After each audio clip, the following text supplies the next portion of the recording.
कैलाश सत्यार्थी, ये नाम सुनते ही सामने आ जाता है वो बड़ा सा पुरस्कार। जी हाँ, नोबेल पुरस्कार। इतना बड़ा पुरस्कार अगर किसी और को मिल जाए तो वो क्या करता है? मेरा पुरस्कार, मैं लेके बैठता हूं, मैं दिखाता हूं, मैं मतलब उसको कितना आप एंजॉय करते हैं दिखाने में। कभी आपने सोचा है कि इतना बड़ा पुरस्कार यदि उठा के किसी को दे दिया जाए, किसी और को समर्पित कर दिया जाए, और वो और कौन?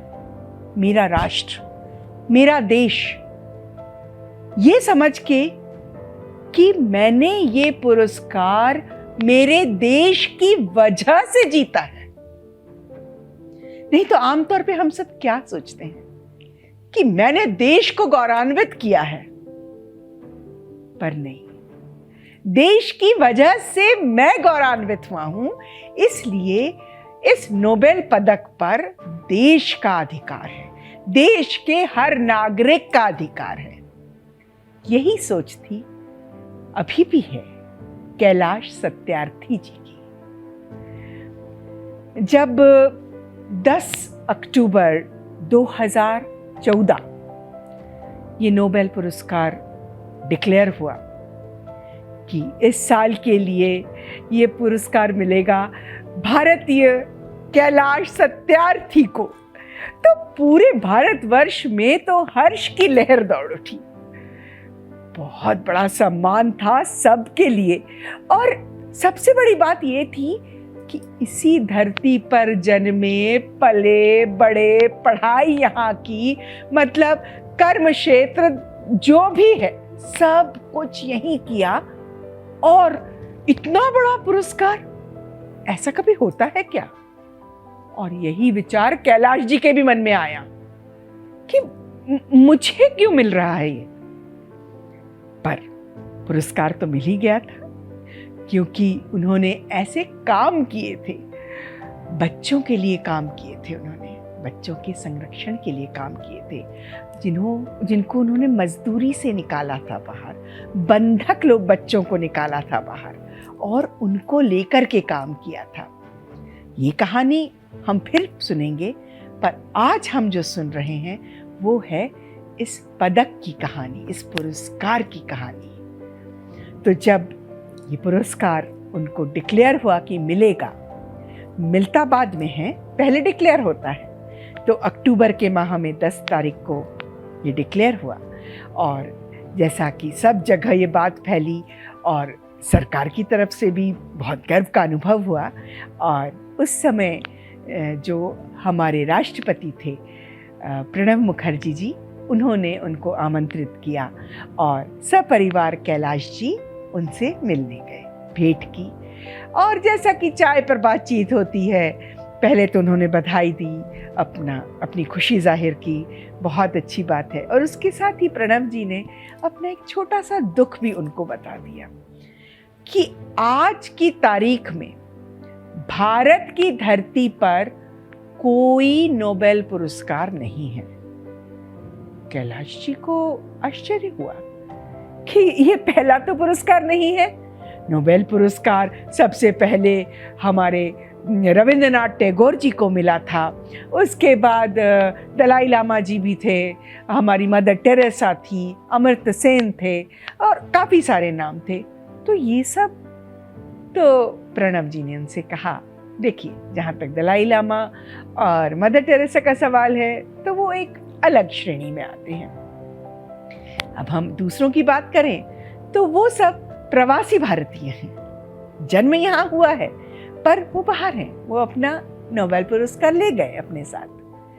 पर रविंद्रनाथ जी का ये जरूर सुना था कि वो चोरी हो गया था, तो उन्होंने कहा हाँ, शांति निकेतन से पुरस्कार चोरी हो गया था।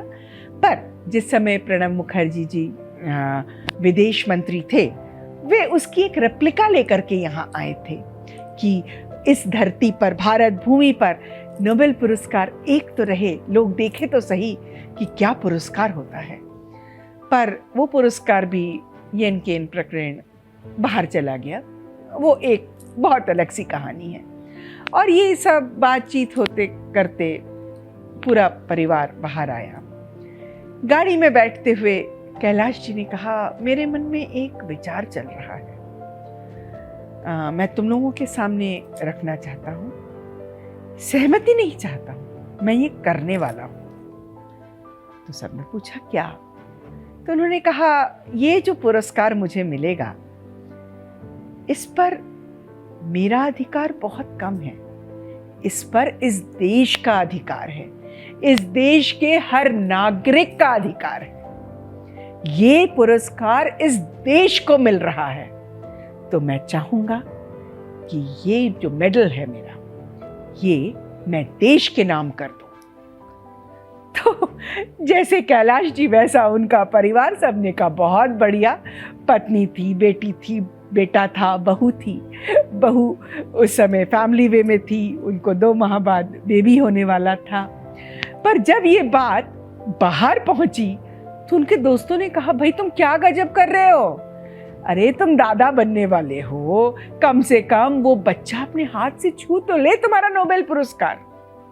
उन्होंने कहा, वो एक बच्चे का नहीं है, वो इस देश के हर बच्चे का है, जिसके लिए हम काम करते हैं, जिसको हम साथ लेकर चलते हैं, जिसको हम उबार के अपने बराबर में बिठाते हैं।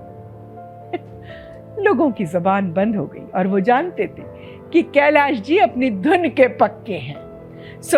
जब दिसंबर में उनको वो पुरस्कार मिला तो कैलाश जी वो लेकर के भारत आए और उन्होंने प्रणब मुखर्जी जी को एक पत्र लिखा राष्ट्रपति भवन में कि इस तरह मुझे नोबेल पुरस्कार प्राप्त हो गया है और मैं चाहता हूँ कि उसे देश के नाम, देशवासियों के नाम पर करूँ, और इसलिए उसे मैं आपको देना चाहता हूँ। जब ये पत्र वहाँ पहुँचा तो चारों तरफ खलबली मच गई, क्योंकि पिछले 100 सालों के नोबेल के इतिहास में ऐसा कभी नहीं हुआ था। और यही बात फोन पर कैलाश जी से बातचीत के दौरान राष्ट्रपति भवन के अधिकारी ने कहा कि देखिए, ऐसा कोई प्रोटोकॉल है नहीं, तो हम कैसे लें आपका ये पुरस्कार, हम कुछ समझ नहीं पा रहे हैं। तो कैलाश जी ने कहा कि ठीक है, आप समझ लीजिए जैसा भी है, मैं ये पुरस्कार अपने पास नहीं रखूंगा, ये मैं तय कर चुका हूँ, तो मैं ये गांधी जी की समाधि में जा करके वहां पर रख दूंगा, फिर गांधी समिति वाले जो चाहें वो करें। अब ये बात जब प्रणब जी के पास पहुंची तो उन्होंने बहुत ही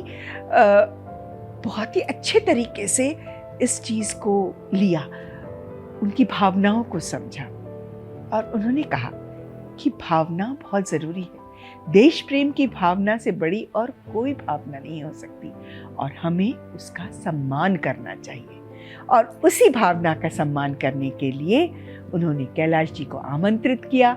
एक आयोजन हुआ, उसमें कैलाश जी ने वो पदक जो उनको मिला था, नोबेल पुरस्कार जो मेडल रहता है, वो राष्ट्रपति जी को दिया, जो कि राष्ट्रपति जी के संग्रहालय में आप आज भी देख सकते हैं। तो कितनी बड़ी बात है कि मेरी एक चीज जिसके ऊपर मुझे गर्व है, अभिमान है, सम्मान है मेरा, वो मैं उठा करके और राष्ट्र को दे दूं। यानी राष्ट्र मेरे लिए कितना बड़ा है, मेरा देश कितना बड़ा है। और जो पंक्तियां उन्होंने उस पूरे आयोजन में अंत में कही, वो पंक्तियां मैं जरूर आपके सामने प्रस्तुत करना चाहूंगी। बहुत ही सुंदर पंक्तियां हैं कबीर की। मेरा मुझ में कुछ नहीं, मेरा मुझ में कुछ नहीं, जो कुछ है सब तोर, तेरा तुझको सौंपते क्या लागे है मोर।